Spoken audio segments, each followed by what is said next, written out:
Papurihan po natin ng Panginoon sa umaga na ito at i-share niyo po itong video para marami pa po ang makarinig ng salita ng Diyos sa umaga na ito.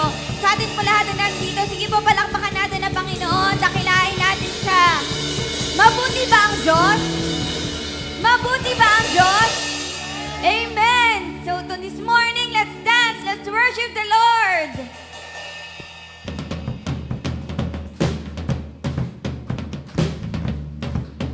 Napakabuti mo, Panginoon. Salamat sa umaga na ito. Sa buhay at kalakasan, Panginoon. Karangalan pagsamba ay tanging sa inyo lamang. Come on, let's clap our hands to the Lord.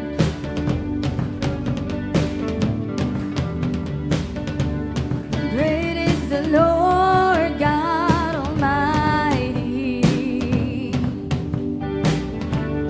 Great is the Lord on high. The train of his robe fills the temple, and we cry out, highest praise. Let's all sing. Glory to the risen King. Glory to the Son, glorious God. Lift up your head, open the door, let the King of glory come in, and forever be our God.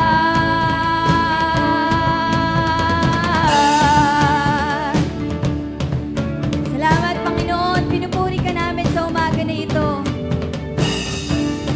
Holy is the Lord God Almighty. Holy is the Lord on high. And let all the earth bow before you, and we crown you Lord of all. And glory to the risen King. Glory to the Son, oh glorious God. Lift up your head, open the door, let the King of glory come in, and forever be our God. Lift up your head, open the door, let the King of glory come in, and forever be our God.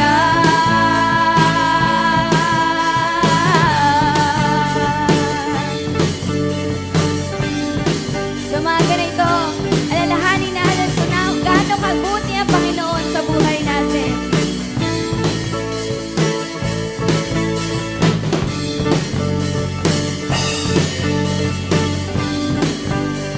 We praise you, Jesus, to the highest. Holy Spirit, come in the midst of us. Let's all sing. Glory to the risen King. Tinatanghal ka namin. Glory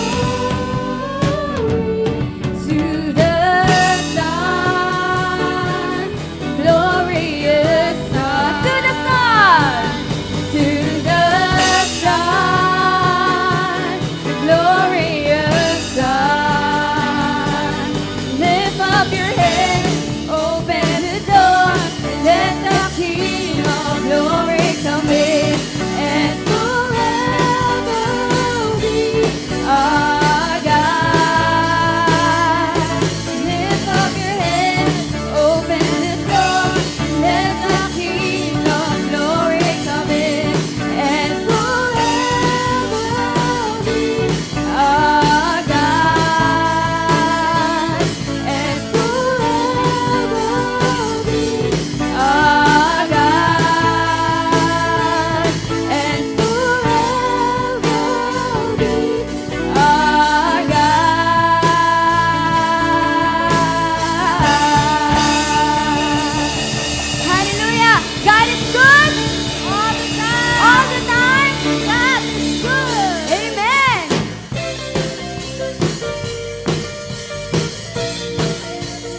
Lord, you are good.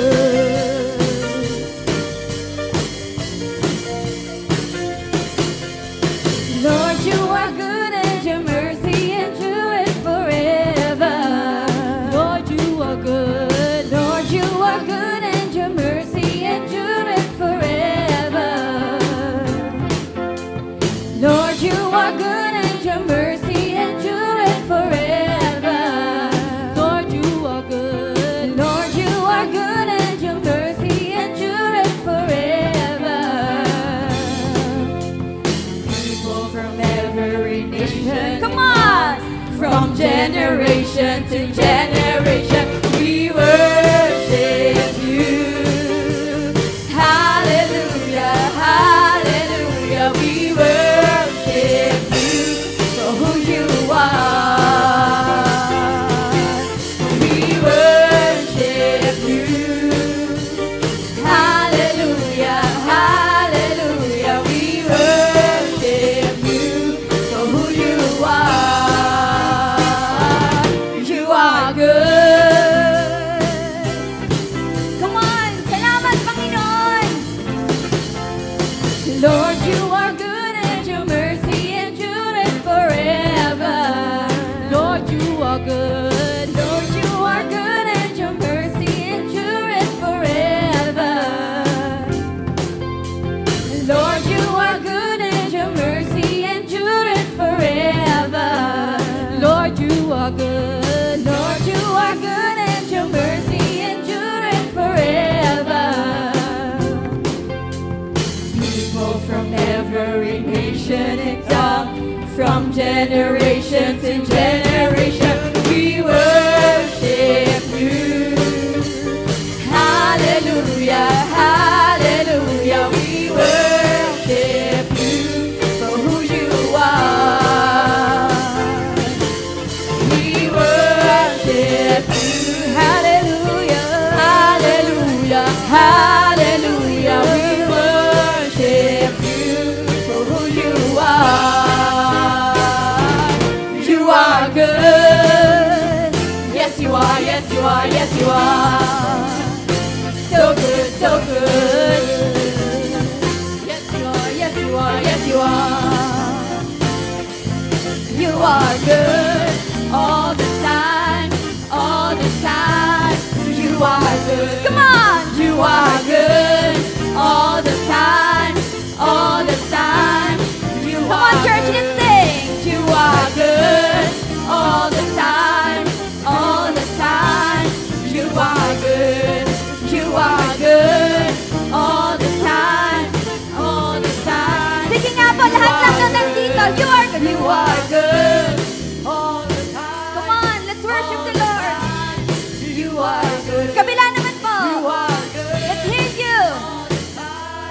All the time. You are everybody. You are good all the time, all the time. You are good. You are good all the time, all the time. You are good. People from every nation and tongue, from generation to generation, we worship you. Hallelujah, hallelujah, hallelujah. We worship you for who you are. We worship you. Hallelujah, hallelujah. We worship you for who you are. For who you are. For who you are. You are good. Thank you, Jesus. Our heart is full of joy because of you. Thank you, Lord. We praise your name. Purihin ka, dakilain ka, Panginoon, sa umaga na ito. Panginoon, nandito kami sa inyong harapan. Lumalapit sa iyo, Panginoon, at ito ang panalangin ngayong umaga. Siyasatin niyo, Lord, ang aming mga puso.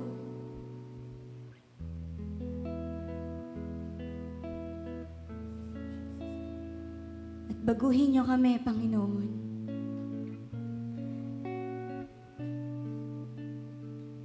Lord, na hindi lang kami nandito tuwing Sunday para mairaos na masabi na nag-church kami, Lord God. But Lord, we are here today, Lord God, para basagin niyo yung mga puso namin ng mga matitigas, Panginoon.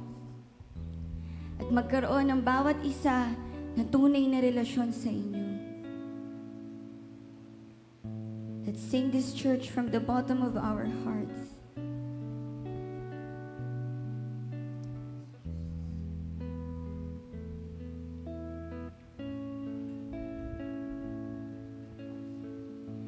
Change my heart, oh God.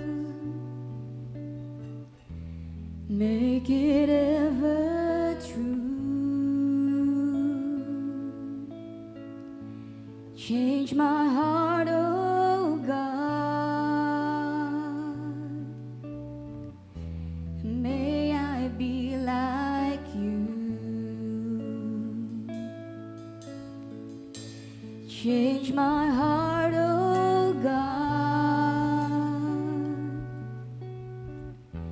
Make it ever true. Change my heart, oh God. May I be like you. Minsan pa po.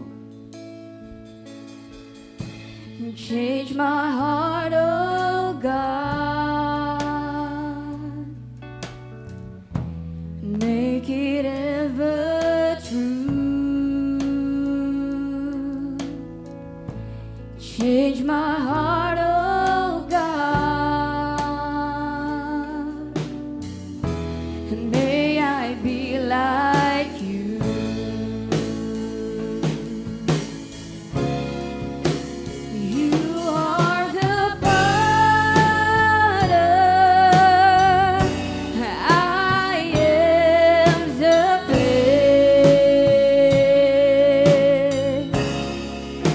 Mold me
this is our prayer to be like you, Lord.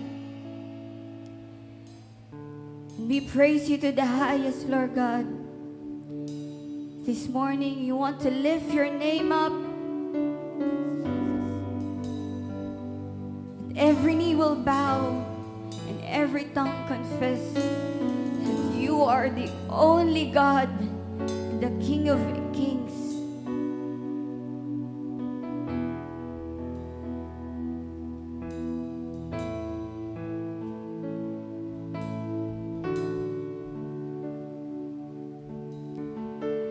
I sing praises to your name, oh Lord, praises to your name, oh Lord, for your name is great and greatly to be praised. Lift up your voice to the Lord. I sing praises to your name. Come on, church, sing to the Lord. Oh Lord, praises to your name. Oh Lord, for your name is great and greatly to be praised. We give glory.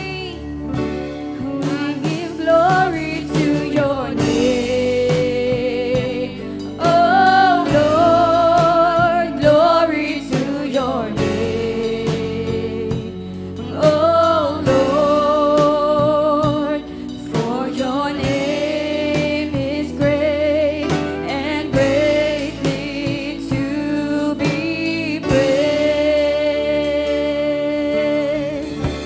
I sing praises to your name, oh Lord, praises to your name, your sweet name, oh Jesus, Lord, for your name is great and greatly to be praised. We give glory, I give glory, I give glory to your name.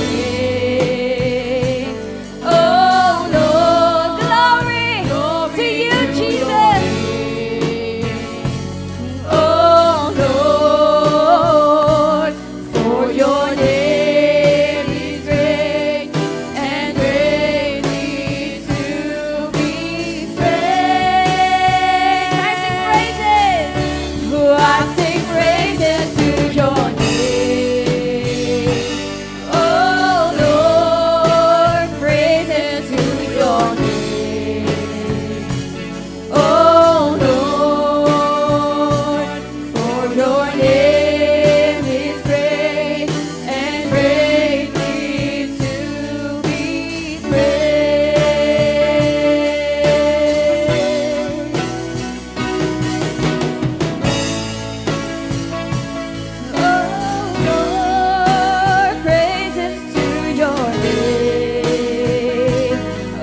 na yung pangalan ay dapat lamang sambahin, dapat papurihan, O God. Kaya Panginoon, maraming salamat sa umagang ito. Tunay, O God, na napakabuti mo dahil ang bawat isa sa amin, Panginoon, ay dinala mo ang panyapak namin sa lugar na ito ng ligtas sa anumang klase ng kapahamakan. Panginoon, maraming salamat sa araw na ito, sa oras na to. Muli magkakasama kami ng aming mga kapatid para papurihan ka, para sambahin ka, O Lord. Kaya Panginoon, kami po ay humihingi ng kapatawaran. Nawa maging marapat kami sa paglapit namin sa iyo sa oras na to. Ano man yung mga nakikita niyo po sa puso namin, sa isipan namin, mga karumihan, Lord, na hindi nagbibigay ng lugod sa iyo. Pakalinisin mo ang bawat isa sa amin. Patawarin niyo po kami, O God. At ganun din, Panginoon, dalangin po namin ang aming mga kapatid din na kasama namin sa online, O God. Ano man yung kanilang ginagawa, saan man sila nandoon, Panginoon, isnawa, maging malinaw din ang reception sa kanila. Walang anumang sagabal sa aming internet, O God. Nang sa ganon, tunay, O Lord, ng iyong mga salita na aming pag-aaralan ngayong umagang ito is malinaw din na makarating sa kanila. At Panginoon, dalangin ko din po, Panginoon, ako na gagamitin mo na yung lingkod. Itago mo ko ako sa iyong likuran, Panginoon. Langisan mo ang aking mga labi, anuman ang lalabas sa aking bibig, Panginoon. Sunay, O God, na isa ikararangal lamang ng iyong pangalan. At lahat kami, Panginoon, na nandito, nakikita mo yung puso ng bawat isa sa amin. Na tunay, O God, excited kami na papurihan ka, sambahin ka. Dahil alam namin, Panginoon, wala kaming magagawa kung wala ka sa buhay ng bawat isa. Kaya Panginoon, Banal na Espiritu, samahan mo ang bawat isa sa amin sa iyong pag-aaral ng iyong salita. Maraming salamat, Panginoon. Sa iyo namin ibabalik ang mataas na papuri at pagsamba sa pangalan na iyong anak na si Jesus. Amen and amen. Sige po, makakaupo na po ang lahat. Ayan, tunay na napakabuti ng ating Panginoon, dahil ang bawat isa sa atin dinala dito sa lugar na ito ng ligtas at nasa maayos na kalagayan. At yung mga kapatid natin sa online, nawa, dyan lang po kayo, tune in lang ang bawat isa at nawa maging maayos yung internet connection ng bawat isa sa atin. At sa ganun, mula sa umpisa hanggang sa matapos ang gawain natin ito is kasama namin kayo. Amen. At sa umagang ito, sa pangatlong linggo ng buwan ng Mayo, ayan, tatlong weeks na tayo, no? Ibig sabihin, halos tayo po ay nasa kalahating taon na ng pag-aaral natin ng salita ng Lord. At ang topic natin, itong second quarter na to, yung Shine the Light, or yung ating theme, itong month na to, Learning to be the Light. So, bawat isa ba sa atin, tingnan nga natin kung tunay na may ningning ang bawat isa ng pumunta dito or malungkot ang mga mata. Amen. Siyempre, masaya kasi alam natin ang pupurihin natin dito at ang paglilingkuran natin at ang itataas natin sa lugar na ito at sa oras na to, yung Diyos ng mga Diyos at Hari ng mga Hari. Amen. Kaya sa atin, balikan natin yung first week natin. Si Pastor June, inintroduce niya yung Light of the World, yung introduction ng Light of the World. At yung last week po, ang ating Ma'am Aileen, kung saan itinuro niya sa atin what light is and what light was. At ngayon naman pong umagang ito, ang aaralin naman po natin is lighting the way. Ayan, amen, Madilim ba? Parang iba yung panahon ngayon, kumpara doon sa nakaraan. Pero yung dilim na yan, nakikita pa rin natin yung dinadaanan natin. Amen po ba? Amen, Ayan, sabi dito, lighting the way. Ayan, sa bawat isa sa atin, alam naman natin, yung liwanag, talagang masarap yung pakiramdam pag maliwanag, Unlike dun sa dilim. Kaya sabi ng salita ng ating Panginoon, sabi ng Matthew 5, verse 14 to 16, sabi po dito, you are the light of the world. A town built in a hill cannot be hidden. Neither do people light a lamp and put it under a bowl. Instead, they put it in its stand and it gives light to everyone in the house. In the same way, let your light shine before others that they may see your good deeds and glorify your Father in heaven. Sabi po dito sa Tagalog, kung kayo ang ilaw ng sanlibutan, ang isang lungsod na nakatayo sa ibabaw ng isang burol ay hindi maitatago. Hindi rin sinisindihan ng sino man ang ilawan upang ilagay sa ilalim ng takalan. Ngunit ito ay inilalagay sa lalagyan ng ilawan at nagliliwanag sa lahat ng mga nasa bahay.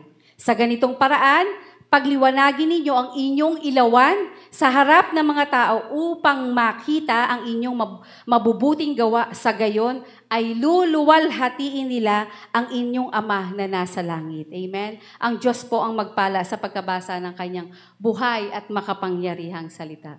Ayan. As an introduction po, no, meron po akong ikukwento sa inyo noong, ito po ay nangyari noong 19th century. So, kailan lang? Ano po? Noong 19th century. At ayan, ito po yun po sa ayan po yung Lime Rock Lighthouse. So, aware naman po tayo ano yung lighthouse, ano. Noong pong 19th century, ano, yung lighthouse sa US coast o doon sa baybayin ng US, meron po doon mga itinatalaga, no, na bantay o yung mga lighthouse keeper. At kapag ikaw yung naitalaga doon at meron kang family, kasama mo, maninirahan yung pamilya mo doon sa lugar na iyon. Ano? At kung yung ikaw na bilang tatay o ikaw yung namumuno doon sa family nyo at ikaw ay nagkasakit, hindi ka papalitan ng ibang tao lang, kundi ang papalit sa'yo, asawa mo o kaya anak mo. Ano po? Kaya kung ikaw wala ng kakayahan para magtrabaho. This was the case of Captain Hosea Luis. Siya po dati po siyang captain bago siya, sea captain siya, no? Bago siya may talagang lighthouse keeper, ano? Noong 1853 sa Lime Rock Light in Newport Harbor, ano? Ito po yung family po nila. Ayan, nung pong 4 months pa lang po na sila, na itong pamilya Lewis ay naging tagapagbantay doon sa lighthouse na yon. Sa 4 na buwan na pamamalagi po ng family nila, sa kasamaang palad po, no, yung tatay, si Hosea, ay na-stroke po ito. Nakaranas ng pagka-stroke at totally disabled. So wala siyang magawa, no, kundi yung pong kanyang asawa at yung kanyang anak na si Ida, ito po yung itsura, ayan po, si Ida Wally Sorada Lewis, ito po siya, no? Ito yung anak ni Hosea, no? Kung saan siya po yung pumalit. No, yung nanay niya, bagamat dahil nga po may sakit yung kanyang asawa, yung nanay po yung nanay niya ang naging tagapag-alaga. Tulong sila, no, sa pag-aasikaso po nung lighthouse, bukod doon sa pag-aasikaso nung kanyang tatay at nung kanyang mga kapatid. 4 po kasi silang magkakapatid. At doon sa yon is kung ano yung trabaho ni tatay before nung siya ay malakas pa, yun din po yung naging trabaho nitong mag-ina na to. Tulong sila, no? They had climbed to the tower. Alam naman natin kung gaano kataas yung lighthouse, ano? Sabi, fill the lamp with oil at das, ano? Mula sa hapon hanggang sa dumilim, hanggang sa midnight po ito, no? Talagang chine-check nila lahat ng mga dapat i-check para yung mga bangkero hindi naliligaw. Yung mga reflectors, tapos sinisigurado nila na yung oil is, yung lamp is merong oil nang sa ganon, hindi itong mamamatay ang ilaw. Ibig sabihin, overnight, walang tulugan halos, ano. Ito yung trabaho na ginagawa ni Ida. At siya, no, bilang panganay sa kanilang magkakapatid, ang ginagawa po niya is, dun sa pagtulog, syempre pagod, magdamag, ano po, dahil titingnan din niya kung may paparating na mga bangka. Siya yung nagbabantay, in short, na dapat sa edad niyang ito, napakabata pa po niya nung nangyari ito, at the age of 15, 16, nung siya po is nasa ganoon ng kalagayan. Ano po? At dahil po doon sa sobra po na dami ng trabaho na meron siya, hindi na po siya nakapagpatuloy sa pag-aaral. So, ibig sabihin, natigil siya, napakabata pa niya, at yung responsibilidad na dapat ang tatay niya yung nag-aasikaso nito, siya po yung naging nakapalit ng tatay niya. At sa magdamag, gising siya, bago siya matulog, yung mga kapatid naman niya, ang aasikasuhin niya, iyahatid doon sa school. Dahil nasa isla nga po sila, walang ibang way, no, para sila'y makapunta doon sa mainland, kundi magsagwan. Siya po ay nagsasagwan lamang, nagbabangka lang silang magkakapatid. At yung ginagawa niya ito, hindi lang tuwing maaraw lang, tuwing kalmado ang panahon, kundi sa lahat ng panahon. Ibig sabihin, umulan, umaraw, anuman yung senaryo sa lugar nila, gagawin niya ito. Kasi hindi lang sa pagpasok ng mga kapatid niya, kasi doon din sa mainland sila, kumukuha ng mga pangangailangan nila. Lalo na't may sakit yung tatay niya. So, ganun yung senaryo na ginagawa ni Ida sa everyday ng buhay niya. Ayan po si Ida.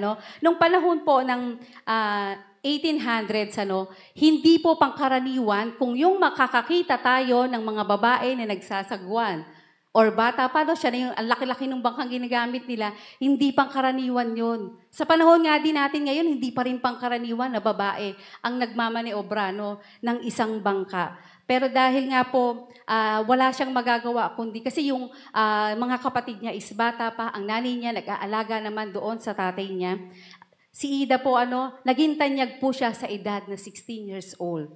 Nang sagipin po niya yung 4 na binatilyo na tumaob yung bangka. Dahil nga po siya ay nagbabantay doon sa lugar na iyon, nakita niya at narinig niya na mayroong naghihiyawan ng mga 4 na binatilyo. At ito po ay sinagip niya. Hindi siya nagdalawang isip na puntahan niya itong mga tao na ito. Kung tutuusin, ang kailangan lang naman niya, ibantayan yung ilaw, di po ba? Pero dahil nga po, nandoon yung kagustuhan niya at alam niya kung ano ang tungkulin niya bilang tagapagbantay, ang ginawa po niya ay sinagip niya itong mga taong ito. At ito ay sa pamamagitan lang ng paglangoy at pagsasagwan niya. Kaya po, ito pong si Ida, bata pa lang siya, dahil nga po si Captain yung tatay niya. Before sila natira doon sa isla na yon, marunong na talaga siyang lumangoy. So, kaya po bukod pa po doon, nung siya po ay nakapagsakgip ng 4 na mga kabinataan, nung pong ding March 29, 1869, iniligtas din ni Ida yung 2 sundalo na nalulunod na malapit din dun po sa Port Adams. Po? Kaya po, talagang kung titingnan, sa isang babae na napakabata pa at sundalo, mga malalaki yung katawan ng mga nandun, pwede nating isipin na, kaya nila yan. Sundalo nga sila, nakapag-train sila. Pero hindi niya inisip yon. Every time nakakakita siya ng ganong senaryo, hindi niya iniisip yung kalagayan niya. Talagang pinupuntahan niya po ito. At hindi pa natapos doon yung pagsagip ni Ida. Nangyari pa rin nung February 4, 1881, nang habang may naglalakad na 2 sundalo mula doon sa Newport patungong Lime Rock Island, nang biglang bumigay po yung yelo, yung tubig, nagyelo po ito. At nakita nung nanay ni Ida na unti-unti tumpong mga sundalong ito is alam nilang nasa kapahamakan dahil natutunaw yung mga yelo. At nung panahon pong iyon, si Ida po is masama din yung pakiramdam niya. Pero nung nalaman niya na kailangan ng tulong nitong mga tao na to, hindi rin siya nagdalawang isip. Sabi nga doon sa kwento, hindi nga siya nakaisip magsapatos o kumuha man lang ng coat para sa sarili niya. Ang naisip niya kunin, lubid para po para masagip niya itong mga sundalong ito. Kaya noong time na hindi siya nagkaroon ng takot na pwede siyang ikapahamak. Kasi kung yun nga mga mama na yun o malalaking tao na to, takot na takot, alam nilang mamamatay sila doon sa malamig na tubig na yon at doon sa mga bumabagsak na yelo. Sa kanya, hindi niya naisip yon na pwede niyang ikapahamak. Kaya yun din po yung ginawa niya kung paano niya niligtas yung ibang tao, ganun din ang ginawa ni Ida doon sa mga sundalong ito. Ayan, sabi po nung mga dahil bagamat hindi pa ganoon kalawak ang social media ng panahon nila, dahil mga sundalo nga po itong mga naligtas ni Ida, siya po ay naparangalan. Nabigyan siya ng karangalan dahil doon sa katapangan, sa sakripisyo na ibinigay niya. Binigyan siya ng pinakamataas na medalya ng US, Life-Saving Life Service. Ganoon kabuti ang Lord sa buhay ni Ida, na sa kabila ng ginagawa lang niya yon kasi gusto niyang matulungan yung mga tao. Pero siya, hindi niya ina-expect na merong kapalit. At ilan lamang to sa mga naigawad sa kanya ng bansang Amerika. At yung sa halos 50 years na siya po ay nag-service, o siya ay naging lighthouse keeper, umabot ng nasa 25 na katao po yung natulungan ni Ida. At yung last reported na siya po ay nakapagsagip ng isang tao, ito yung kaibigan niya, no, na nahulog din sa tubig dahil itong tao na to pupunta sa kanya nung panahon na yon para dalawin siya. 63 years old na po siya nung panahon na yon. Pero hindi siya nagdalawang isip na sagipin tong tao na to. Dahil nga po doon sa ipinakitang tapang at lakas ni Ida, no, marami tuloy yung nagtatanong sa kanya na, paano mo ba nagagawa ang lahat ng ito? Saan ka kumukuha ng lakas? Ang tanging sagot lang po ni Ida, no, the Lord Almighty gives it to me when I need it. No?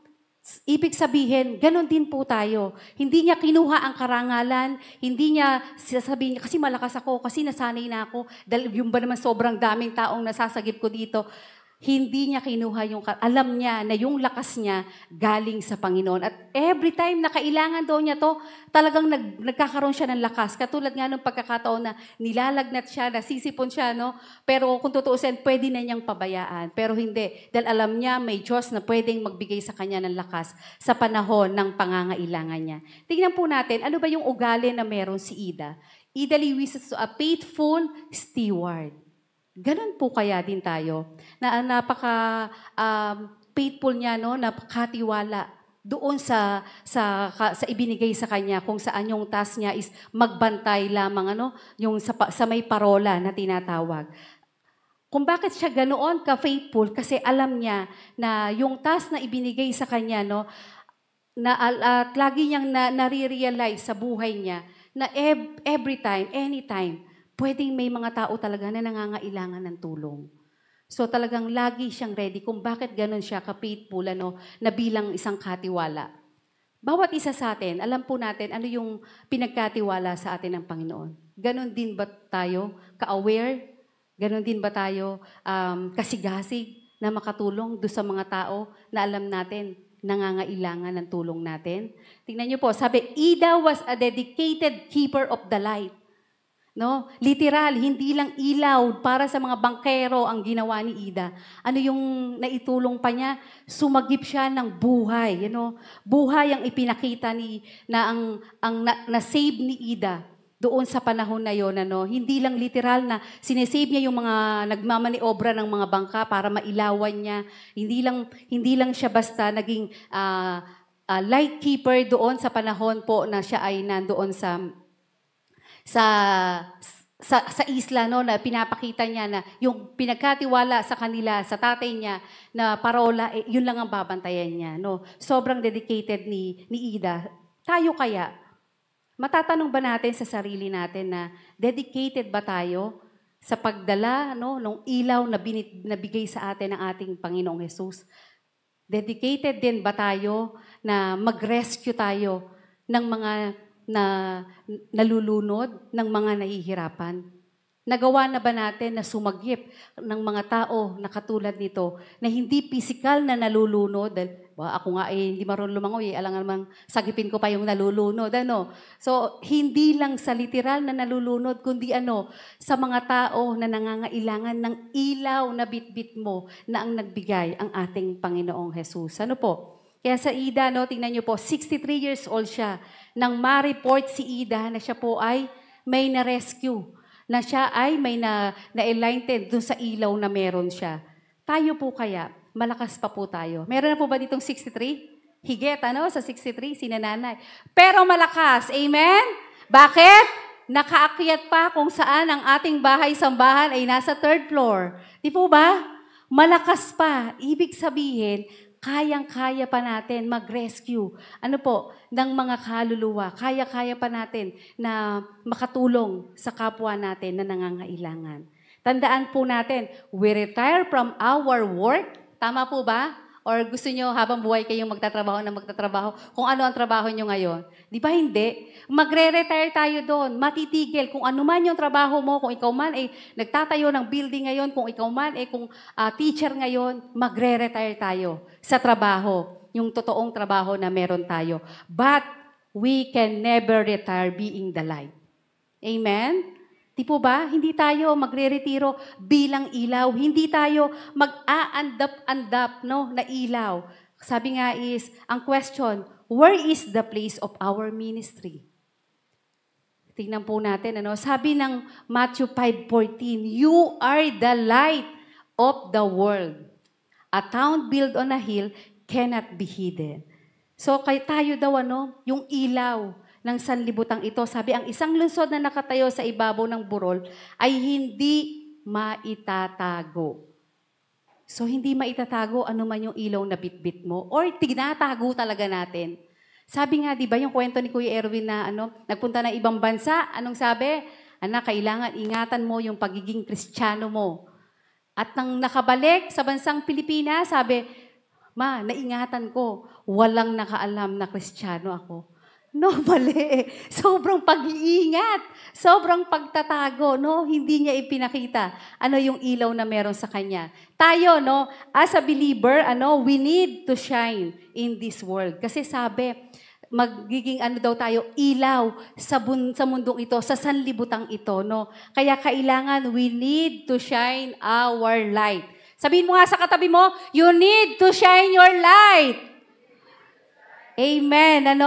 Sabi dito, the world is the place, where believers move about. It's where they are to reflect their light. Kailangan, nakikita talaga, nararamdaman ang ilaw na meron tayo, nakakaliwanag talaga ito. We need to minister those around us. Ayan, sabi dito, so how individual believers to be the light of the world?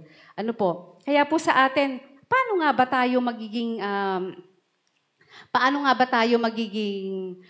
ilaw ng mundong ito? No? Sabi dito, each believer, ito po yung dapat natin, occupy small place in the world, and whenever that place is, you are to let your light shine. Wherever you go in the world, you are to be the light. So lahat tayo, no? Lahat tayo ilaw ng sanlibutang ito. Ayan, wait lang. Meron akong Ayan, sabi dito, so how individual, sabi po dito, bawat isa sa atin, dapat maging ilaw daw ng sanlibutang ito. Dapat, bawat isa sa atin, kahit kapraso yung ilaw na sa tingin mo, bit mo. Dapat may liwanag ito, may ningning ito na nakikita sa bawat isa sa atin. Sabi, ayan, tingnan nyo. Di ba nakakita tayo ng mga poste, no? Na pag ang ilaw ay mahina, anong meron? Sobrang, anong tawag dito? Kapag ang ilaw natin ay mahina, para tayong, anong tawag dito? Bulag pa rin, Alam natin, pwedeng mapahamak tayo. Pwedeng may panganib dito. Amen po? Pwedeng hindi natin makita ano yung sulpot doon sa gilid natin. Kapag ganyan yung ilaw na meron tayo. Ayan. Pero pag maliwanag, anong nangyayari? Di po ba, ang ilaw na meron is talagang sobrang sarap maglakad. Sobrang masarap makita na bawat isa po sa atin is merong liwanag na nakikita. Na-imagine nyo na po ba na kung kayo po is lagyan ng blindfold sa inyong mga mata, masarap ba?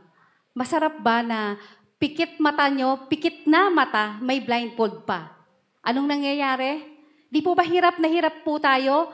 Yun nga, alam mong piniringan ka sa pwesto mo, alam mong doon ka rin piniringan, pero takot ka pa rin na lumakad. Alam mo kung ano lang ang nasa paligid mo, hindi ka naman inilayo, takot ka pa rin. Kasi bakit? Alam mo na pwedeng may kapahamakan doon sa lugar na iyon. Kaya po sa bawat isa po sa atin, we need to minister those around us kasi because the world is blind. Nandiyan ba yun, Ate Jaisel? Ayan, sabi, the world is blind. Tingnan ko kung eto yun. Ayan, we minister those around us kasi nga, alam natin, the world is blind. Tama po ba? No? Kami, napakatagal kaming nabulag ng mundong ito. Sabi nga nung panganay ko, pag nakakakita kami ng yung dating katuruan na ginagawa po namin, sabi niya, Ma, tagal tayong nabulag nito. Totoo naman. At salamat sa Diyos, sa Diyos ang kapurihan. Salamat sa lugar na ito ng Holy Deliverance, kung saan tinanggal yung piring sa mata ng anak namin at ito ay nai-impart din sa amin. Na talagang ang mundong ito punong-puno ng kadiliman. Tingnan niyo po, kung bakit kailangan nating mag-minister sa mga taong nasa paligid natin or kailangan makita yung ilaw natin, the world vision is unclear. Nung po ba tayo nandun pa sa dating katuruan na meron tayo, nakita po ba natin na talagang merong kapahamakan?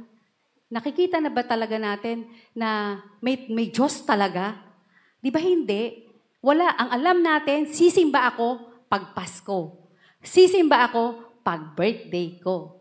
Sisimba ako kasi magbabawas lang ako ng konting kasalanan ko. So ganoon ang kalagayan ng mundong ito. Sabi, we need to minister those around us kasi the world is groping in darkness and stumbling. No, talagang nangangapa. Nangangapa. At ito ay, alam ko, halos lahat sa atin naranasan ang mundong ito, na ganito yung kalagayan natin. Naranasan natin na tayo po ay mga pa sa dilim. Alam natin, nandoon yung takot natin kasi alam natin, merong kapahamakan na pwedeng maranasan natin. Kung walang liwanag or walang ilaw sa paligid natin. At kung bakit kailangan nating mag-minister, the world is in trouble and unaware of the danger. Amen? Nasa tayo, kapahamakan. We are in trouble. Kaya po, nawa, bawat isa po sa atin, maging maliwanag sa atin. Ilang taon, ilang buwan, ilang linggo, na tayo na nakakarinig ng salita ng Lord. Na sabi, tayo ang ilaw sa sanlibutan ito. Pero bakit patuloy pa rin, marami pa rin sa kamag-anak natin ang patuloy na hindi natin nadadala. Kasi nga, hindi tayo nakapag-minister. Nagiging tahimik lang tayo. At alam natin, ito yung pwedeng mangyari sa kanila. At because of noon sa darkness na nararanasan nila, they are unable to sense the danger. Tama po? Hindi nila nasa-sense na mayroong kapahamakan, tiyak na kapahamakan. Ano yon? Yung dagat-dagatang apoy, yung impyerno. Totoo po ito na may impyerno. Yung mapaso nga lang tayo, ako napaso talaga ako, nag-swimming kami, talagang ininda ko talaga ito talsik pa lang ng mantika ito, Pero what more kung yung dagat-dagatang apoy, ito yung tiyak na kapahamakan. Pag namatay tayo dito, sabi, hindi, wala na akong mararamdaman kasi patay na ako . Hindi po, may buhay na walang hanggan at may kamatayan na walang hanggan. Kaya po, ito yung pwede na ma-encounter ng mga kamag-anak natin. Kaya kung tayo po is naranasan natin maging blindfolded po tayo or magkaroon tayo ng piring sa mata, na hirap tayo na tayo po ay makakilos, makakita, what more? Imaginein po natin yung mga kamag-anak natin. Imaginein natin yung mga kakilala natin na ngayon nangangapa sila. Na ngayon hindi nila alam ano yung pwedeng mangyari sa kanila. Na akala nila, eto talaga yung tunay na mundo. Eto talaga yung totoo na langit na may problema. Eto talaga yung lugar kung saan kapag tayo ay madilim ang paligid, po ba, nakakapagod. Tapos ang isa pa doon, ang pinakaano pa doon, walang kasiguraduhan. Yan yung buhay ng mga tao na hanggang ngayon, bulag pa rin sa katotohanan. Yan yung mga tao na nasa kadiliman pa rin. Kasi bakit? Yung ilaw na bitbit natin, hindi natin maibahagi sa kanila, Kaya tayo bilang mga mananampalataya na nakaranas ng liwanag at alam natin kung gaano kasarap, at kaganda yung namuhay sa liwanag, At sa atin, napakarami pa rin sa kadiliman, kadiliman lang yung alam nila. Yun lang yung alam nila na nasa paligid nila. Yung walang kapag-asa. Kaya po, kailangan, we need, to shine our light to them. Kailangan, wag na tayong magpatumpik-tumpik pa. Kasi bakit? Anytime. Katulad kanina lang, narinig ko yung kwento ni Kuya Erwin, habang kami kuusap sa baba. Meron siyang kaibigan na parang nag-introduce sa kanya ng isang grupo. At sabi nga niya, glory to God, kasi yung grupo na yon kahit papaano is everyday na share niya ng salita ng Lord. At yung tao na yon, after niyang maisama, dahil malakas naman yung tao na yun, kasi kapareho din niya na nag-hunt din, after 3 weeks, inatake sa puso. So, ibig sabihin, walang kasiguraduhan, Hindi natin alam kailan tayo pwedeng mawala sa mundong ito. So kung tayo ay mga kamag-anak natin nandun pa rin sa kadiliman. Hindi nila nakita yung totoong liwanag. Di po ba ang sakit sa pakiramdam? Bilang tayo is nakakilala sa Panginoon. Bilang tayo, ang sarap nating nabuhay sa liwanag. Tuwan-tuwa tayo na nabubuhay sa liwanag. Pero yung mga kamag-anak natin, wala. Nandun sila sa patuloy na nagdidilim sa paligid nila. Kaya nga sabi, ano daw sabi? The light is in the world. So, ibig sabihin, sabi nga, the city is in the world, but the candlestick is at home. Halimbawa tayo, bawat isa sa atin, alam natin may liwanag tayo. Ibig sabihin ba yung liwanag na bitbit ng bawat isa sa atin, mananatili lang ba ito sa bahay natin? Mananatili na lang ba ito doon sa 4 na sulok ng bahay natin na hindi mag-shine? Ay, ang responsibilidad ko lang pamilya ko, ang mga anak ko, ang pamilya ko. So hanggang gano'n na lang ba? Tignan niyo po, ang sabi ni Jesus, all of you are the light. The light ng ano? The light of the world. So lahat tayo, hindi lang ikaw, hindi lang ako, lahat, no? Ang mundong ito maging ilaw daw tayo. Hindi sinabing ilaw ng bahay mo. Hindi sinabi na ilaw ng ng kapitbahay mo lang, kundi ng buong mundo. So sabi sa atin, ang important things bilang believers to learn. Anong sabi dito? Sabi, you are the light wherever you live, wherever you work, and even where you play. Ibig sabihin, dahil ilaw tayo ng mundong ito, kahit saan, kahit na anong itsura, kahit yung nasa paligid mo, kung saan ka man nandoon, ano man yung ginagawa mo, ano man yung mga saan ka man magpunta, mananatili ka ring ilaw. Hindi ka pwede na anong mangyayari sa atin, na tayo ay aandap-andap. Or dahil hindi mananampalataya kasama mo, hindi na rin ako magliliwanag sa kanila. At sabi pa nga, yung ibang mananampalataya, sabi nga is meron pang sakit. Yung iba na mananampalataya or ibang Kristiyano. Sabi, the Christian today is the lighting bag syndrome. Ano ba tong lighting bag syndrome na to? Like the lighting bag, many Christians don't want to light up the world. They just want to show their behind. No, 'di ba yung mga alitap-tap, yung mga firefly, 'di ba yun yung lang nila, hindi naman sila nagbibigay ng liwanag talaga no? Tuwan-tuwa lang tayo makita yung puwetan nila na nagliliwanag, pero hindi talaga sila nakapagbibigay ng totoong liwanag. No, sabi nga is concern lang yung ibang Kristiyano na mapansin sila. Kesa maging ilaw sila ng mundong ito. So, tayo ba yun? Tayo ba yung may mga light bag syndrome na yon? Na concern lang tayo, alam nila Kristiyano to. Ay, magsisimba ng linggo, ay may Bible na hawak. Kristiyano to. Pero hindi mo man lang naibabahagi sa kapitbahay mo. Sino yung Diyos na pinaglilingkuran mo, no? Kasi kung bakit yun yung gusto lang nila, dahil gusto nga lang nila, mapansin lang sila. Kasi pag nalaman na Kristiyano sila at ikaw yung bigay ng ilaw, minsan nasabihin, wala nang nakakaalam ng drama ng buhay ko. Parang hindi na nila ako papansinin kasi alam nila malakas ako. Alam mo naman kung saan nanggagaling yung lakas mo, di ba? Pag nanghihina ka, hindi ka man maliwanagan ng mga taong nasa paligid mo, na binahagian mo ng ilaw mo, may Diyos naman na magbibigay nito sa'yo. No? Kaya po sa atin, bilang mga mananampalataya ng ating Panginoong Jesus, huwag nating hayaan yung ilaw natin na sabi nga is, may mga Kristiyano na iiwanan lang dyan sa bench nila, no? Dyan sa upuan nila. Yung narinig nila na salita ng Lord, na sila po ay, tawag dito, yung bitbit nilang ilaw, yung salita ng Diyos na napag-aralan sa araw na ito, pag-uwi, pag-alis sa bahay-sambahan, iiwanan na lang. Sabi nga, katulad ng mga bottled water, katulad ng mga balat ng candy na iniiwan natin dyan, ganun lang tayo. Ganun ba tayo? Narinig natin ang salita ng Lord ng araw na yun. Puspos tayo, nagkakandaiyak tayo. Tapos pag alis natin dito, iiwanan lang natin yung natutunan natin. At sabi nga is itatabi mo pa doon sa iyong bahay. Iingat-ingatan mo pa. Pati yung note na sinulat mo, iningatan mo. At ito ay bubuksan mo na lang kailan? Sa susunod na linggo kung saan sasamba ka na naman. So sa atin, nawa, walang ganon sa bawat isa sa atin. Na yung binitbit natin or natutunan natin, huwag natin, binitbit mo nga, yung iba binitbit, hindi iniwan sa upuan, hindi iniwan sa 4 na sulok ng lugar na ito. Dinala naman.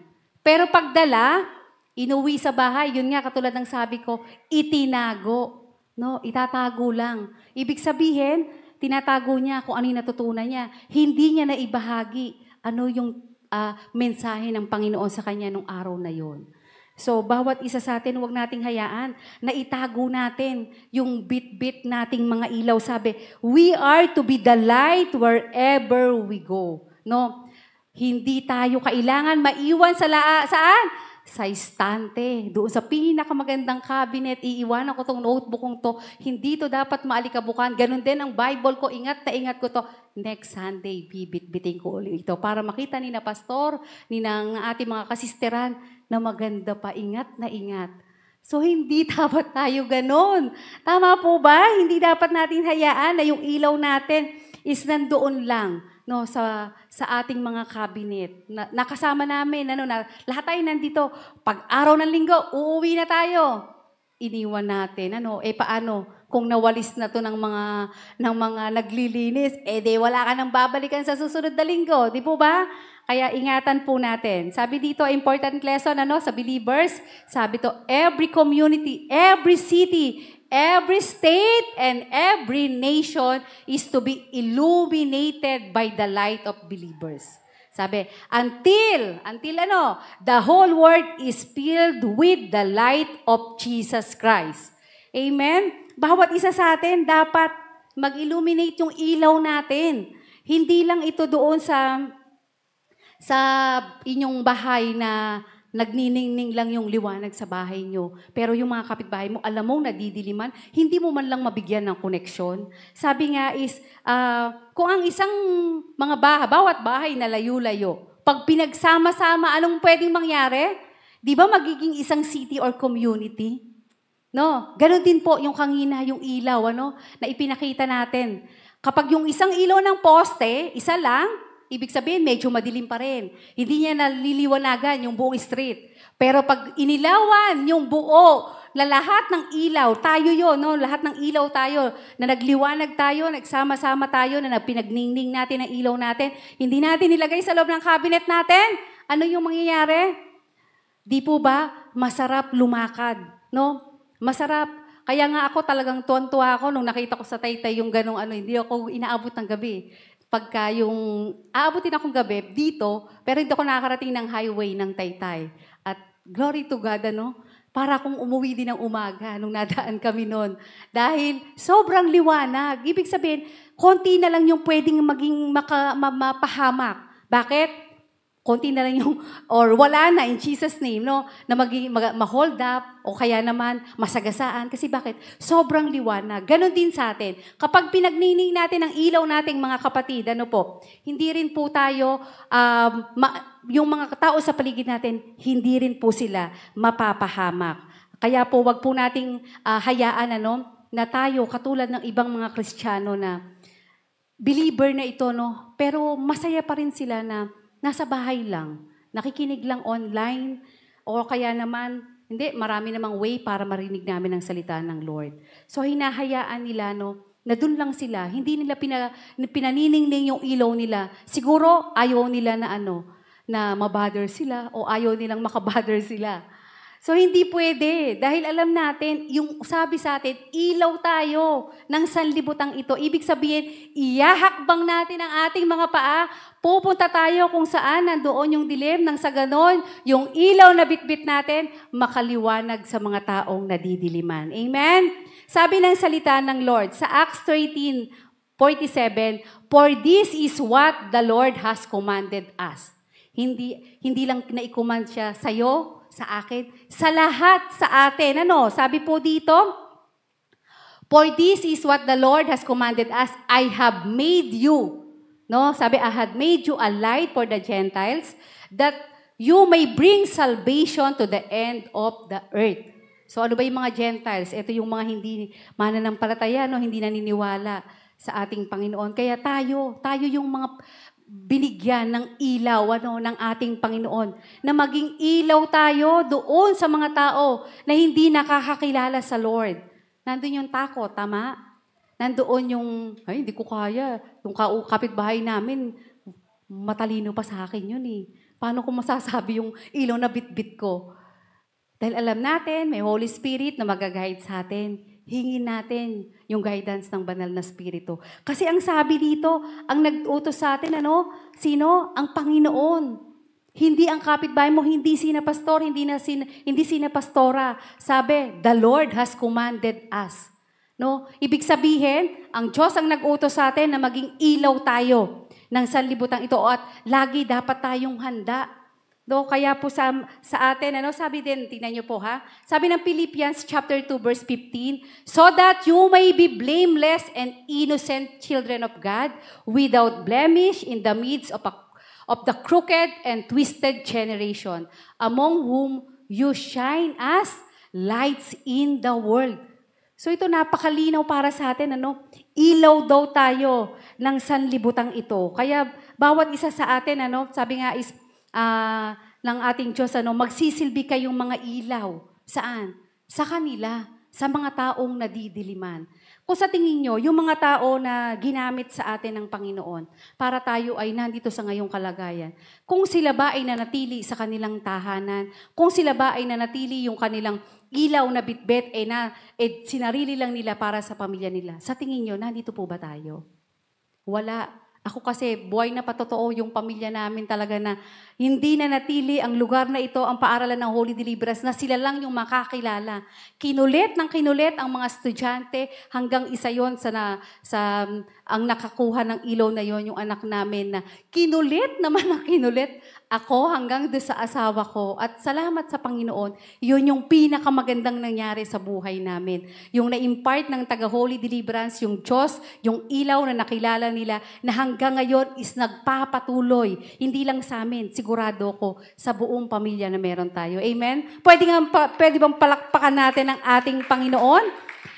Na talagang yung bit-bit nating ilaw, wag natin pong hayaan na atin lang yun. Wag tayong maging madamot.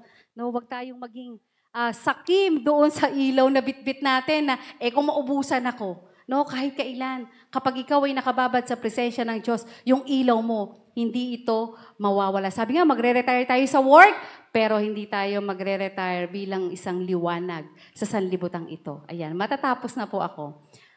As a conclusion, ayan, sabi dito, each of us has a light of our own. Tama po? It is a light that leads to our hearts. People tend to underestimate the power of their lights. They think unless they are glowing brightly or sending out giant's beam of the light, they cannot be effective. No? Sa atin po, tanungin po natin yung mga sarili natin. Nagningning na ba yung ilaw ko?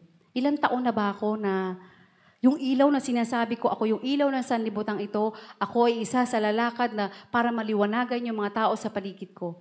Napagningning na po ba natin yung ilaw natin? Nabigyan na ba natin ng liwanag yung mga kapitbahay natin? Higit yung kamag-anak natin na nasa hanggang ngayon nangangapa doon sa kadiliman. Kailan po kaya natin ipapakita na yung tayo may ilaw na katulad ng ilaw na ginamit or na ipakita sa atin ng mga taong nakaakay sa atin? Kailan po kaya natin ipakikita na tayo bilang inappoint ng ating Panginoong Hesus, tayo bilang inutusan, tayo na bilang bearer ng kanyang ilaw, na ibahagi na ba natin to sa mga taong nasa paligid natin? Or hanggang ngayon, takot na takot ka pa din na ibahagi ito dahil alam mo mapupulaan ka. Alam mo, kaya nga po once na tayo tumanggap ng ilaw sa ating Panginoon, di po ba? Dahil naliwanagan na din tayo, ano nangyayari sa pagkatao natin? Dahil naliwanagan na tayo, nakita natin yung kamalian natin. Nakita natin yung kapintasan na meron tayo. Di po ba hindi tayo dapat nanatili doon? Anong gagawin natin? Unti-unti babaguhin natin yung sarili mismo natin. Kaya kung bakit yung iba natatakot na ipakita or ipaalam yung ilaw na meron sila, baka kasi hindi pa talaga tayo tuluyang nababago. Meron pa rin tayong itinatago sa sarili natin. Mga kapatid, alam natin, kaya natin dayain mga leaders natin, mga pastors natin. Pero ang Diyos na pinaglilingkuran natin, na Diyos na kinakatagpo natin araw-araw ng buhay natin, hindi natin mapaglilihiman kahit saan tayo magtago. Alam niya kung ano ang meron sa'yo. Pero dahil hanggang ngayon, patuloy tayong pinadadala ng Lord sa lugar na ito, patuloy tayo na binibigyan niya ng lakas at patuloy tayo na binibigyan niya ng pandinig para marinig ang salita niya. Ibig sabihin, may pag-asa pa tayo. May pag-asa pa tayo na yung ilaw na meron tayo na kailangan natin maibahagi sa iba.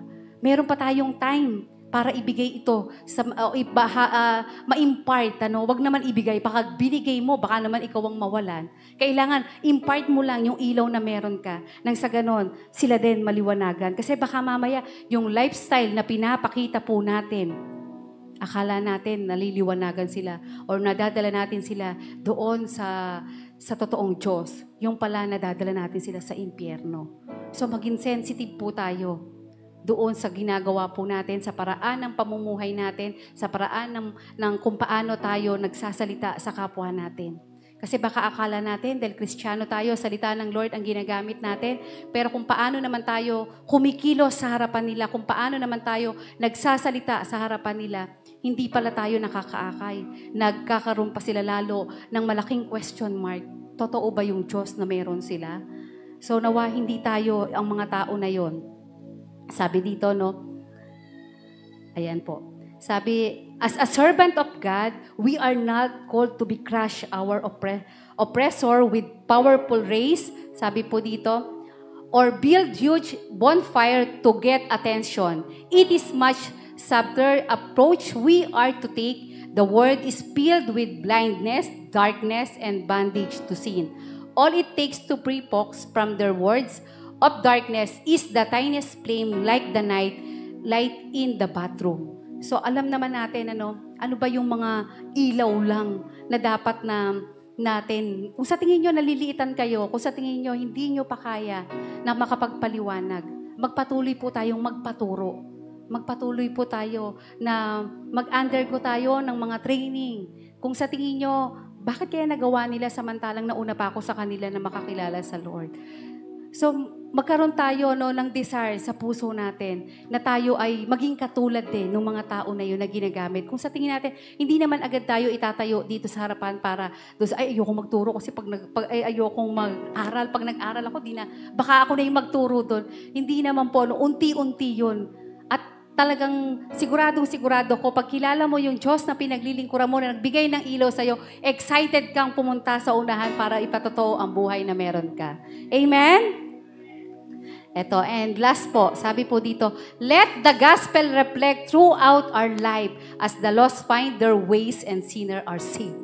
Amen? Gamitin natin. Ano ba yung mga salita ng Diyos na narinig ng bawat isa sa atin? Ano ba yung mga nagbigay din sa atin ng liwanag? Kasi alam nyo, marami talaga ang nabubulagan. Kaya talagang iyan yung madalas naming iniiyakan every time na nanalangin kami para sa kamag-anak namin. Nandito kami, nagsasalita kami para sa ibang tao, pero hirap na hirap kami para doon sa mga kamag-anak namin na maakay sila. Pero hindi kami nawawalan ng pag-asa. Kung kami, ilang taon kaming tinikad na paulit-ulit ng Panginoon na ipakilala na ibang tao siya sa amin, hindi nagsawa ang Lord. Kaya kami rin, hindi rin kami magsasawa. Kung ang mga taong nasa paligid namin hindi nagsawa na ipakilala yung Diyos sa buhay namin, tayo rin, huwag tayong magsawa na ipakilala natin ang ating Panginoon. Katulad ni Ida, kung paano po tayo kung paano siya pinagkatiwalaan doon sa task na meron siya, yung po mag-ilaw para sa mga bangkero, tayo rin, maging ilaw tayo, Hindi lang ilaw na pwede din naman, katulad ni Ida, hindi lang parola ang binantayan niya, kundi yung mga buhay ng mga tao, di po ba nakasagip siya ng life? Ganon din po tayo. Hindi lang naman sa spiritual din tayo magagamit, Pwede rin ilaw tayo sa pagtulong sa kapwa natin, sa mga nahihirapan sa problema, emotionally, financially, di po ba, materially, at syempre higit, spiritually. Maakay natin sila dito sa tunay na mundo. Ano ba to? Yung may liwanag. Kasi yun talaga yung design ng Lord sa atin. Lumakad tayo ng may kaliwanagan dahil ang Diyos natin, ang ilaw. At ang salita ng Lord na everyday binabasa natin, ito yung magiging ilaw natin sa paglakad natin sa mundong ito. Amen? Pwede bang palakpakan natin ang ating Panginoon? Ayan, kaya sabi, laging maging handa. Saan? sa pagpapaliwanag tungkol sa kaligtasan na meron tayo. Amen? Ready na po ba ang lahat to lighting the way? Amen. Sige po, tayo po ay tumayo at tayo po ay manalangin. Ama naming Diyos, dakila at banal. Lord, maraming salamat. Tunay o God na napakabuti mo. Banal na Espiritu, maraming salamat sa pag-guide mo sa amin sa araw-araw. Salamat, Lord, dahil ngayon muli napaalala sa amin, ano ba yung dapat namin gawin bilang mga mananampalataya mo, Panginoon? Ano ba yung dapat namin gawin? Kami ba ay manatili lang sa aming mga upuan at itago namin yung ilaw na meron kami? Or magpatuloy kami, Panginoon, na magsama-sama nang sa ganoon maliwanagan yung mga taong nasa paligid namin para sila din, Lord, hindi nakakapakapa. Sila rin, Panginoon, hindi na sila mabulagan sa mundong ito, Lord. Katulad ng ginawa mo, Panginoon, sa amin. May mga ginamit kang tao para kami, Panginoon, is maalis doon sa kadiliman. Kaya, Panginoon, narito ang buhay ng bawat isa sa amin. Gamitin mo kami na maging asin at ilaw sa mundong ito. Nang sa ganon, ang mga pamilya, kamag-anak, kakilala, at saan mo man dalhin ang aming mga panyapak, Panginoon, maging ilaw kami sa sanlibutang ito. Nang sa ganon, Panginoon, tunay o God na lahat kami, Panginoon, katulad ng mga inuutos mo sa amin na maging ilaw kami, magawa namin, Panginoon, yung mga inuutos mo sa amin, o God. Kaya, Panginoon, maraming salamat. Patuloy na gabayan mo kami, banal na Espiritu. At lahat kami na napakinig na iyong salita, hindi namin iiwanan ang mga salita mong narinig namin sa apat na sulok ng lugar na ito. Hindi lang namin basta iuuwi, kundi, Panginoon, ito ay mai-impart namin sa lahat ng mga tao na makakasalamuhan namin, O God. Panginoon, maraming salamat. Sa iyo namin ibabalik ang mataas na papuri at pagsamba sa pangalan ng iyong anak na si Jesus. Amen. Amen. And manatili po tayong nakatayo and let's celebrate the Word of God that we have received today. Praise.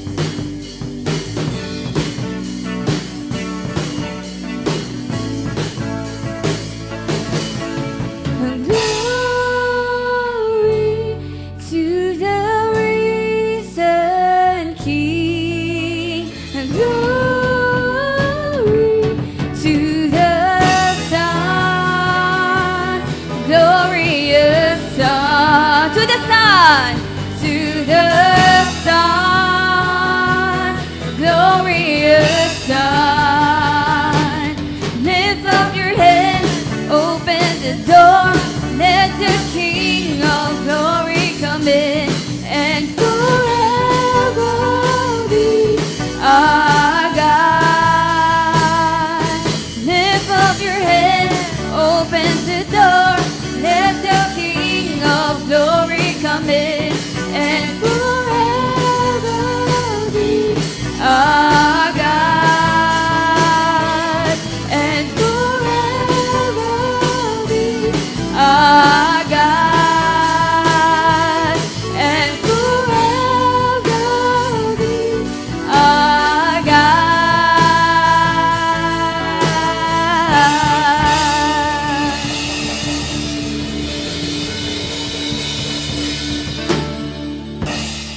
Amen. Makakaupo po tayo. At isang mapagpalang umaga po sa bawat isa. At ngayon po ay dadako tayo sa pagbibigay. Amen. Tunay na alam ko excited ang bawat isa para papurihan ang ating Diyos na buhay sa pamagitan po ng ating mga kaloob. Bago po tayo magbigay, may babasahin lang po akong verse. Ito po ay matatagpuan sa Kawikaan 11 verse 24. Ito pala ang sikreto na tayo laging pagpalain ng Panginoon at tunay ng bubuhos ng Diyos ang kanyang mayamang pagpapala kapag ginawa natin to.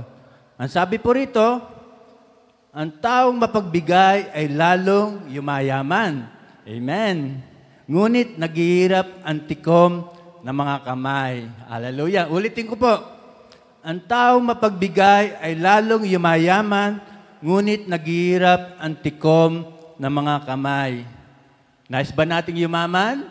Magbigay tayo, no? Sa Lord, lalo-lalo na sa gawain ng Panginoon, sapagkat alam natin na mga binibigay natin dito, ito'y nagagamit para sa ikalalago ng kanyang kaharian. Amen? At tunay nga na bagaman di tayo nakakasama sa mga pag-ayo, kapag tayo'y nagbigay, parang kasama na rin tayo. Amen? Kaya salamat sa Panginoon. Meron pa po isang sabi rito sa 2 Corinthians 9:7 ay 9:6. Tandaan niyo ito, ang nag-aasik ng kakaunti ay mag-aani ng kakaunti. At ang nag-aasik naman ng marami ay mag-aani ng marami. Ano po ba ang gusto nating blessing? Yung kutsara o yung pala-pala? Siyempre, yung pala-pala, amen? Sapagkat yung pala, talagang maraming maaakot na blessing yon. Kaya, salamat sa Panginoon. Alam ko na bawat isa ay ready na para magbigay sa ating Panginoon. Tayo po ay tumayo lahat at tayo po ay manalangin.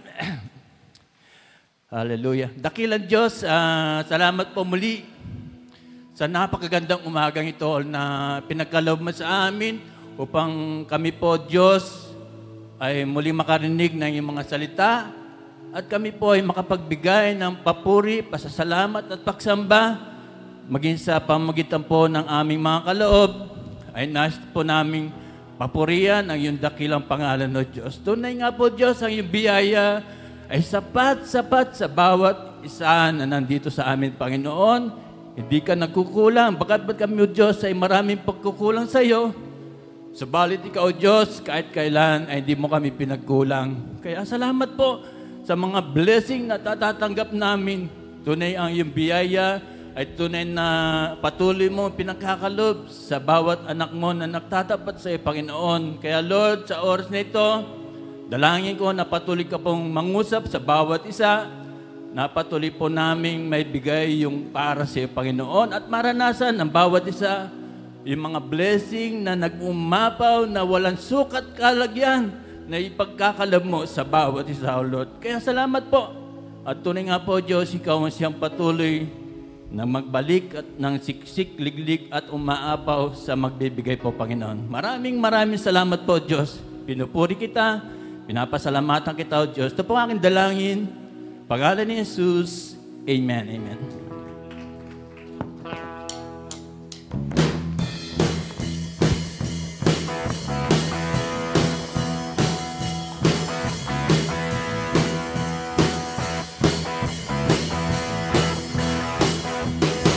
Umaawit, nagpupuri, nagdiriwang ang lahat.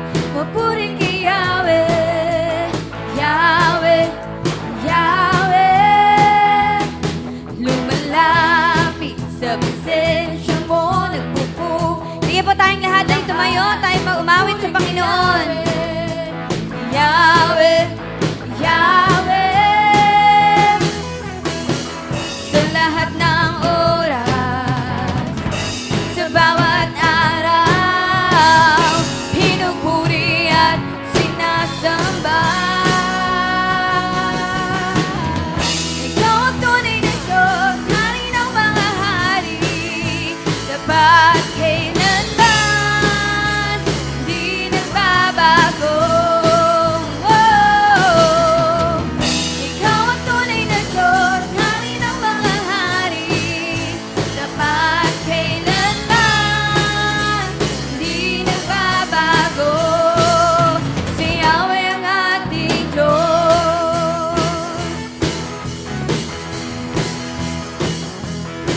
Umaawit, nagpupuri, nagdiriwang ang lahat. Papuri kay Yahweh, Yahweh, Yahweh. Lumalapit sa presensya mo, nagpupugat ang lahat. Papuri kay Yahweh, Yahweh, Yahweh. Sa lahat ng oras, sa bawat araw, pinupuri at sinasamba. Ikaw ang tunay na Diyos, hari ng mga hari, tapat kailanman, di nagbabago. Ikaw ang tunay na Diyos, hari ng mga hari, tapat kailanman, di nagbabago. Si Yahweh ang ating Diyos. Si Yahweh ang ating Diyos.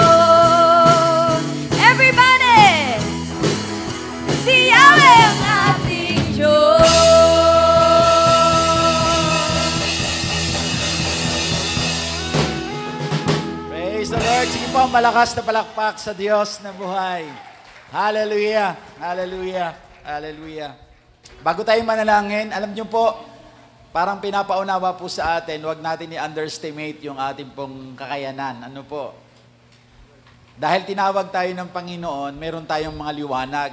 Pagpalagay natin, maliit pa lang yung liwanag natin because yung process po ng pagliwanag talaga, yung pagningning ay nakaakibat dun sa process of sanctification yun eh. The more na tayo ini-embrace po natin yung pagkatawag sa atin ng Panginoon, the more na nagliliwanag tayo. Pero gaano mang kaliit po ng liwanag na mayroon tayo, pag pinagsama-sama po natin yan, malaki po ang mabubuo niyan.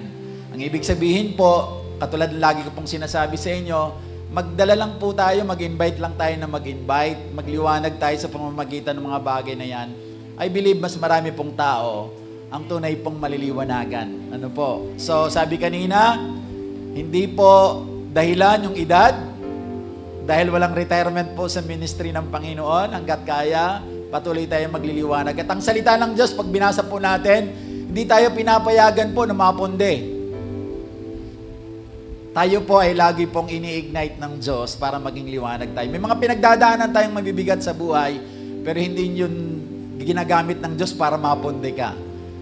Yun nga ay ginagamit ng Diyos para mas lalo kang mag-ignite. Amen? Para mas lalo kang lumapit sa Kanya. Kasi wala pang liwanag pag hiwalay sa Diyos eh. Kaya minsan po may pagsubok para mas lalo tayong mapalapit sa Diyos, para mas lalo tayong magliwanag. So sabi kanina ni Pastora Jenny, maliit man ang liwanag na mayroon ka, pag pinagsama-sama natin yan, sigurado malaki ang maliliwanagan natin. City, state, ang mga maliliwanagan natin. Amen po. So palakpakan natin ang Panginoon. At tayo po ay magpasalamat sa Diyos. Manalangin tayo. Banal at mapagpalang Diyos, salamat po sapagkat patuloy, Panginoon, na kami po ay tinuturuan po ninyo upang patuloy paano namin magagamit ang buhay na binago nyo po sa amin, Panginoon. Sapagkat hindi ho kayo papayag, O Diyos, ng bawat isa sa amin na binigyan nyo po ng kalakasan, ang bawat isa sa amin, Lord, na pinili nyo po, ay mananatili po kaming walang bunga. Sapagkat ang tunay po pong dahilan kung bakit kami tinawag, upang ang bawat isa po sa amin ay maliwanagan, at ang liwanag na mayroon kami ay magliwanag din, Lord, doon sa mga tao na nadidiliman tulad namin noon na hindi pa namin nasisinagan ng liwanag. Kaya, Lord, patuloy po nawa na yung mga paalaala na binibigay po sa amin ng mga nagtuturo sa amin ay magbigay po sa amin ng tunay pong kalakasan at higit sa lahat, tapang, Panginoon, tamang tapang upang tindigan po namin ang tunay pong pagkatawag sa amin na kami po ay bahagi po ng katawan ni Kristo upang patuloy na mag-abot ng mga kaluluwa na hindi pa po nakakakilala sa iyo, Panginoon. Bigyan mo kami, Lord, ng sapat po na tunay pong kalakasan at higit sa lahat, Lord, yung tapang nang sa gayon, Panginoon, patuloy namin magampan nito habang kami po ay binibigyan niyo po ng pagkakataon, Panginoon. Maraming salamat po at ako po'y naniniwala, Lord, habang ginagawa po namin sa mga malilit na paraan na kaya po namin, alam ko po, hindi po tatagal ang panahon, lalaki rin po ang liwanag na maaabot po ng bawat isa sa amin sapagkat napapraktis po namin ang pagkatawag niyo po sa bawat isa sa amin. Kaya Lord, salamat po for reminding us today through the life of Pastora Jenny, Panginoon, na ang trabaho namin hindi lamang po ang liwanag mayroon kami ay dalhin namin sa bahay namin, kundi ang tunay na ministry na dapat namin liwanagan ay ang mundo na ginagalawan ng bawat isa sa amin. Kailangan namin magliwanag sapagkat ang mundong ito ay bulag. Sapagkat ang mundong ito, Panginoon, ay distorted po ang kanyang vision. Malabo ang kanyang paningin sa liwanag na nagmumula kay Kristo. Kaya kami po ay mga pinili niyo po. Kami po ay mga tinawag po ninyo upang ipaliwanag, ipamuhay ang liwanag na mula sa iyo, Panginoon, nang sa gayon, ma-influensyahan po namin ng liwanag na mayroon kami ang mundong dumidilim at padilim ng padilim, Panginoon, dahil po sa mga pangit na ginagawa ng kaway. Kaya Lord, salamat po sa oras na ito. Salamat sa buhay ni Pastora Jenny na ginamit niyo po sa amin. Bless mo siya mightily at patuloy mo pa po, Panginoon. Enlarge ang kanyang capacity, Panginoon, upang magamit, Lord, ito para po sa patuloy po na pagsunod sa iyong kalooban. Salamat din, Lord, sa buhay ng bawat isa na nagtagumpay sa araw na ito dahil mas nauna po namin na pinuntahan ang gawaing ito upang magpasalamat sa iyo, magbigay kami ng parangal at papuri sa iyo sapagkat ang araw na ito ay tinakda po ninyo upang ang bawat isa sa amin ay patuloy pong sambahin ka, ibalik sa iyo ang lahat ng pasasalamat sapagkat iwalay sa iyo wala kaming magagawa. Ang lahat ng tagumpay na meron kami ay dahil lamang po sa iyong biyaya at dahil lamang po sa iyong patnubay at gabay sa bawat isa sa amin, Panginoon. Maging ang mga kapatid po namin na nasa online, alam ko po, Lord, na kung paano ang bawat isa sa amin na nandito ay pinagpapala niyo po ng iyong salita. Ako po ay naniniwala na sa kapangyarihan ng Banal na Espiritu, sila man ay patuloy niyo pong liliwanagan, Panginoon, ng iyong mga salita. Salamat, Ama, at patuloy kami nagpupuri at nagpapasalamat sa iyo kung paano, Lord, ng bawat isa sa amin ay nakarating sa lugar na ito ng maayos at safe. Gayon din, Lord, inaangkin po namin ang patuloy po na iyong patnubay at patuloy na pag-iingat sa bawat isa sa amin, sa aming pong pansamantala pong pag-iwalay at sa aming pong pagdako sa aming mga pansamantalang tahanan. Patuloy po na aabutan namin ang aming buong pamilya na nasa maayos na kalagayan. At sa aming pong pansamantala, Lord, na pag-iwalay sa bulwagang ito, ang patuloy po na pagmamahal ng Diyos Ama, ang patuloy na pagliligtas ng aming Panginoong Jesucristo at ang patuloy na paggabay at pagpisa ng Espiritu Santo ay sumaamin ngayon at magpakailanman. Ang lahat ng pinagpala ng Diyos ay magsabi po ng Amen and Amen. Tapos na po ang gawain. Tayo po yung magkamayan. God bless, kapatid.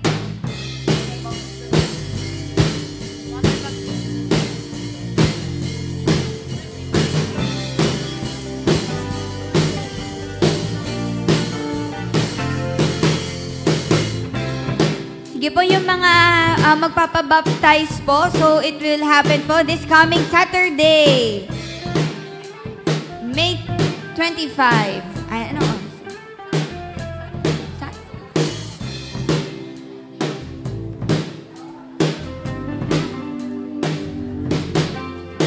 Lord, you are good and your mercy endureth forever. Lord, you are good. Lord, you are good and your mercy endureth forever. Lord, you are good and your mercy endureth forever. Lord, you are good. Lord, you are good and your mercy endureth forever. People from every nation and tongue, from generation to generation.